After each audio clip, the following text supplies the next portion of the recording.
જય હિન્દ, જય ભારત, જય જય ગરવી ગુજરાત. હું છું જયદેવજી ચાવડા, એડવોકેટ, આમ આદમી પાર્ટી જિલ્લા પ્રમુખ મહેસાણાથી. મિત્રો, આજે ખૂબ જ દુઃખની વાત છે કે મહેસાણા જિલ્લાના સતલાસણા તાલુકાના સુદાસણ ગામના દિનેશભાઈ રાવળ, કે જેઓ 50 વર્ષની ઉંમર હતા અને પ્રાથમિક શિક્ષક તરીકે ફરજ બજાવતા હતા અને બીએલઓની તરીકે અત્યારે કામગીરી કરી રહ્યા હતા. આ બીએલઓની જે કામગીરી ખરી એના સ્ટ્રેસના કારણે આજે એમનું દુઃખદ અવસાન થયું છે, હાર્ટ એટેકના કારણે. અત્યાર સુધી ગુજરાતના અંદર એક બીએલઓ ખરા એમને સુસાઇડ કર્યું છે, આપઘાત કર્યો છે. 6 થી વધારે હાર્ટ એટેકથી મૃત્યુ પામ્યા છે અને 20 થી વધારે અત્યારે હોસ્પિટલાઇઝ છે અત્યાર સુધીના આંકડા પ્રમાણે. તો અત્યારે સૌ જાણીએ છીએ કે જે એસઆઈઆરની કામગીરી થઈ રહી છે એના અંદર બીએલઓનું જે કામગીરી કરી એના અંદર ખૂબ જ સ્ટ્રેસ છે.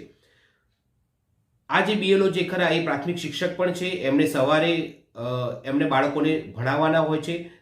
ભણાવીના પછી એમને એસઆઈઆરના ફોર્મ ભેગા કરવાના, ફોર્મ ભરવાના અને એ પત્યા પછી આ જે ફોર્મ ખરા એમને જાતે અપલોડ કરવાના છે ઓનલાઈન.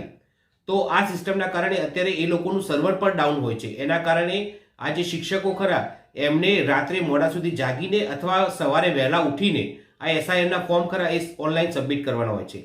આ મૃતક જે દિનેશભાઈ રાવળ ખરા એમના ફેમિલીના કહેવા પ્રમાણે પણ આ જે દિનેશભાઈ ખરા એ મોડી રાત્રે સુધી ફોર્મ અપલોડ કરતા હતા, દિવસે સવારે વહેલા ઉઠીને ફોર્મ અપલોડ કરતા હતા, બાળકોને ભણાવતા હતા અને બીએલઓનું કામગીરી કરતા હતા.